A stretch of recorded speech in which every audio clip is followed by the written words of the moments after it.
Continuando con nuestro proceso de vigilancia epidemiológica, seguiremos con la hepatitis A. Estos son los objetivos de la vigilancia. Describir en términos de variables de persona, tiempo y lugar el comportamiento de los casos notificados de hepatitis A. Realizar seguimiento de los indicadores establecidos para mantener la vigilancia de hepatitis A. Describir el comportamiento epidemiológico del evento en cada una de las entidades territoriales. Establecer zonas y áreas geográficas de mayor ocurrencia del evento en el país. Identificar oportunamente brotes presentados en poblaciones especiales, fuerzas militares, población privada de la libertad, indígenas, población migrante, entre otros. Entrando como definiciones del caso, tenemos que la hepatitis A es una enfermedad inflamatoria del hígado de origen infeccioso causada por un virus de la hepatitis A, lo cual no tiene un tratamiento en específico que sea eficaz, por lo que la atención al paciente siempre consiste en cuidados generales de soporte de prevención y tratamiento de las complicaciones. Características de la clasificación. Tipo de caso. Caso confirmado por laboratorio. Paciente con malestar general, anorexia, náuseas y molestias abdominales, con alteración en pruebas de función hepática, no atribuible a otras causas, acompañado o no de fiebre, ictericia, coluria, acolia o dolor en hipocondrio derecho, en el cual el médico tratante hace impresión diagnóstica de hepatitis A y que cuenta con prueba de IgM positiva. Caso descartado. Caso sospechoso con una muestra adecuada que se ha sido negativa para hepatitis A. Brote. Episodio en el cual se identifican 2 o más casos confirmados y donde se comprueba la existencia de nexo epidemiológico para población confinada, cárceles, establecimientos militares, comunidades religiosas, entre otros.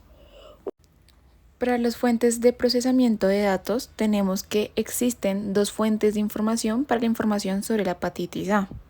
Inicialmente, tenemos la fuente primaria donde se hace vigilancia obteniendo datos estadísticos con fichas físicas o digitales donde se permiten reportar los casos de síntomas y signos de la hepatitis A.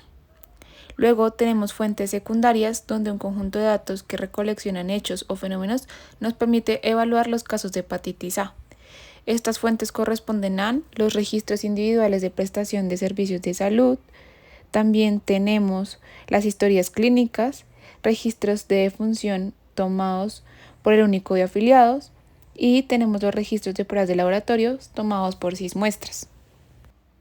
Luego de hacer las fuentes de procesamiento de los datos, tenemos que hacer un análisis de la información. Por eso se utiliza el aplicativo de Civigila para procesar variantes demográficas, clínicas y epidemiológicas. También tenemos otras herramientas como son el paquete Microsoft Excel para poder analizar los casos de hepatitis A. Con esto se necesita que a partir de los resultados positivos ante esta enfermedad se tengan que separar errores como digitación o que el laboratorio descarte estas pruebas. Principalmente se identifican casos repetidos, primero el número de documento y posteriormente por nombre y apellido. Para el análisis de la información se tiene en cuenta la procedencia del caso.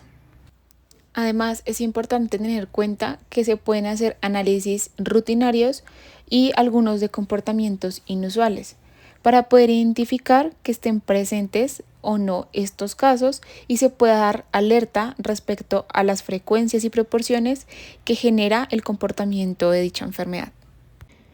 Ante el comportamiento de la notificación, tenemos que se construyen una serie de gráficas de columnas con el número de casos notificados por semana epidemiológica de acuerdo con la procedencia, con el fin de analizar los comportamientos inusuales a nivel departamental o distrital y poder comparar lo observado con lo esperado. Esta metodología se basa en la comparación del comportamiento actual del evento con el acumulado. Adicionalmente, se realiza un cálculo de tasa de incidencia por departamentos, la población general, menores de 1 año y 5 años, adicional un análisis de comportamiento con la población de niños recién nacidos, los cuales nos lleva a una mayor ilustración. En cuanto a las acciones colectivas, estas actividades están dirigidas a la población susceptible, teniendo en cuenta dos acciones prioritarias, el saneamiento ambiental y la educación a la comunidad. En la educación y comunicación a la comunidad debe estar enfocada al modo de la transmisión, la susceptibilidad de la enfermedad. Las medidas de higiene como el lavado de manos, el lavado de alimentos antes de su consumo, la reutilización de eliminación de agujas y jeringas, la vacunación a menores de 1 año, personas nacidas a partir del 1 de enero del 2012 y a la población de riesgo como lo son trabajadores sexuales, migrantes, vendedores ambulantes de alimentos, entre otros. En cuanto a la comunicación del riesgo, la comunicación y difusión periódica de la información resultante del análisis de la vigilancia en la salud pública de protocolo de vigilancia de hepatitis A tiene como propósito desarrollar la capacidad resolutiva del equipo territorial, siendo un insumo fundamental que apoya la toma de decisiones y contribuya en la generación de acciones de prevención y control sobre el evento en el territorio, con el fin de divulgar de forma sistemática el análisis de los eventos de interés en salud del Instituto Nacional de Salud. Publica de forma rutinaria los informes gráficos con el análisis de comportamiento del evento e informes finales con los cierres anuales. Las entidades territoriales departamentales, distritales o municipales tienen bajo su responsabilidad los resultados de la vigilancia de los eventos de interés en salud pública, por lo que se recomienda realizar de manera periódica boletines epidemiológicos, tableros de control, informes gráficos, informes de eventos, entre otros. Asimismo, utilizar medios de contacto comunitario como la radio, televisión o redes sociales con el fin de alertar tempranamente ante la presencia de eventos que puedan poner en peligro la seguridad sanitaria local.